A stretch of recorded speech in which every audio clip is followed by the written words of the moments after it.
Welcome to the Get Fit Guys, quick and dirty tips to get moving and shape up. My name is Brock Armstrong and I am the Get Fit Guy. The ergogenic effects, or performance boosts, of caffeine on muscle endurance, muscle strength, anaerobic power, and aerobic endurance are significant. But do you have to forego your morning cup of joe for a while to really feel those effects? A few years ago, I was preparing to race an Ironman 70.3, which is a half Ironman, in Syracuse, New York. And you know what? My training was going really well, and my confidence was really high. So high that I got it into my head that I may actually be able to qualify for the World Championships.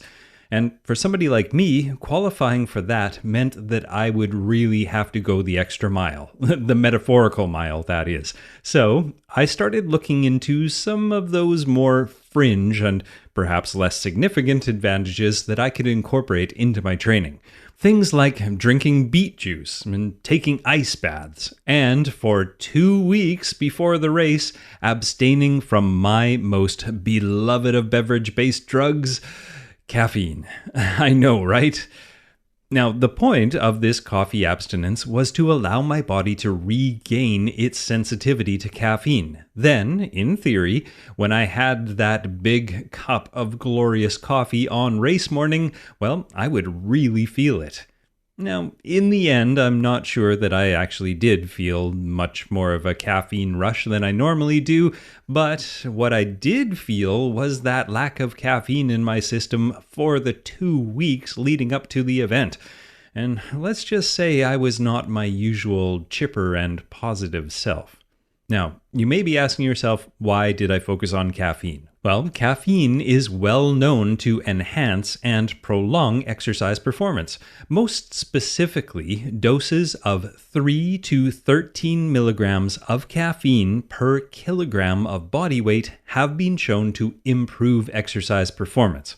Now, how does it do that? Well, caffeine's stimulating effect on the central nervous system has been shown to reduce feelings of fatigue and lower perceived exertion and even lower levels of perceived pain. Caffeine also improves mental acuity and sharpness. It helps maintain laser-like focus, and it even improves some technical skills both during and after strenuous activity. And if that isn't enough, it's also believed to enhance the body's ability to use its own fat as fuel, which can effectively increase the time to exhaustion in many endurance events. Now, to get a little nerdy and a little sciencey for a second, the theory is that caffeine blocks something called adenosine receptors in the brain, and that leads to higher levels of dopamine and noradrenaline, which both can lead to all the aforementioned magical performance-boosting benefits. So, why do you need to abstain from caffeine? Well, it is believed that the easiest and the most effective way to get a performance boost is by first allowing your body to regain its natural state of sensitivity to caffeine. At least that was a theory back in my racing days, and it holds true in most circles today, too. And that means, well, going cold turkey for 10 days to 2 weeks. But in 2017, a study in the Journal of Applied Physiology from the University in Sao Paulo tested this assumption. And the researchers did that by taking 40 well-trained cyclists through a series of time trial events. Each event lasted 30 minutes and was performed by cyclists who were either having nothing but water, taking a caffeine placebo, or taking an actual 6 milligram per kilogram dose of caffeine 1 hour before the trial. And these lucky folks only had to abstain from caffeine for about 24 hours before each event.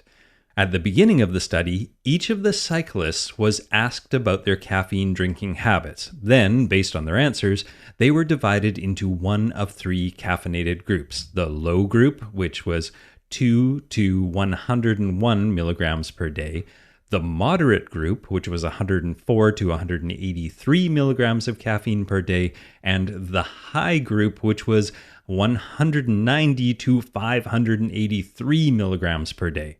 The initial assumption for the study was that the lesser caffeinated cyclists would experience the biggest boost in performance, and the higher caffeinated group would see the lowest boost, especially since the abstinence period was so short, just 24 hours, in contrast to the 2 weeks of caffeine deprivation that I inflicted on myself.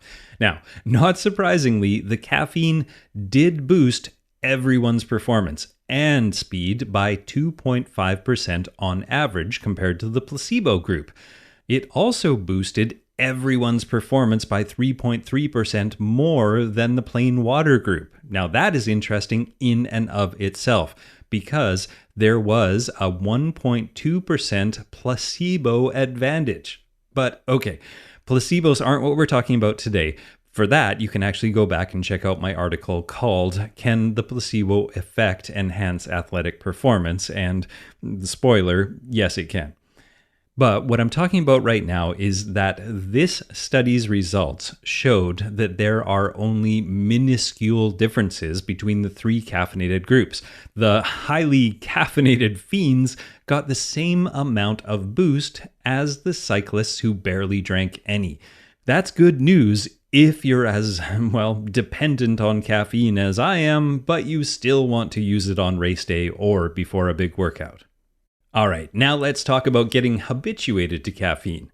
Now, more recently, in a study that was called Time Course of Tolerance to the Performance Benefits of Caffeine, researchers put a group of 11 lightly caffeinated volunteers through 2 20-day regimens, conducted 1 week apart. During the first 20-day regimen, they were given 3 milligrams of caffeine per kilogram of body weight in pill form, which doesn't sound that delicious, but like I said earlier, 3 milligrams of caffeine per kilogram of body weight is a pretty standard athletic dose. Then, for the other 20-day regimen, the participants got a placebo. Now, here's the killer part. Before, after, and 3 times per week during the study, the participants were put through a VO2 max test, plus a 15-second all-out bicycle sprint. Now, if you know anything about VO2 max tests, those are killer. The point of this torturous testing and retesting was so the researchers could track exactly how the participants' performance changed and adjusted to this new regular intake of caffeine. And the process was applied exactly the same way during placebo week. The study data showed that immediately, on day 1, the caffeinated participants received a 5% boost in peak power compared to when they were given a placebo. Then, as the study went on, this boost actually stayed mainly intact for a few days. Then, on day 11, the researchers switched things up and did what they called a manipulation check, which meant instead of taking a pill before the tests, the participants were given their caffeine after the tests. Now, this is important for 2 reasons. By doing this, the participants continued their caffeine habituation, but the researchers got to observe that the caffeine and the placebo effect were the same, even after 11 days of habitual caffeine intake.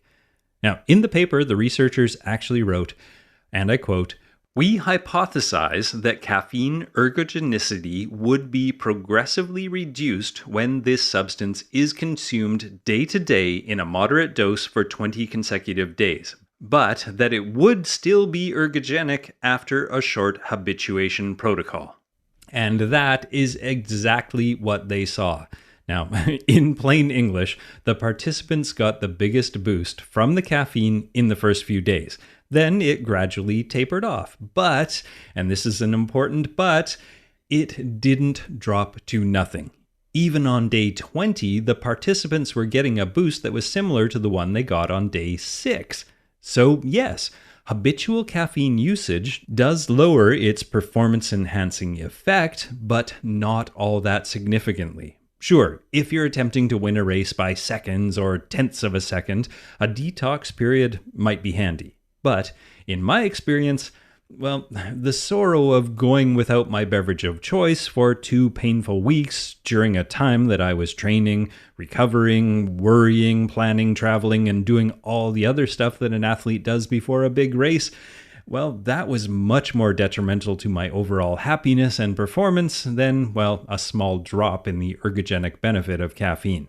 Now, in the end, I did not qualify for the championships, and no, I can't blame caffeine on that one, but that's a story for another day.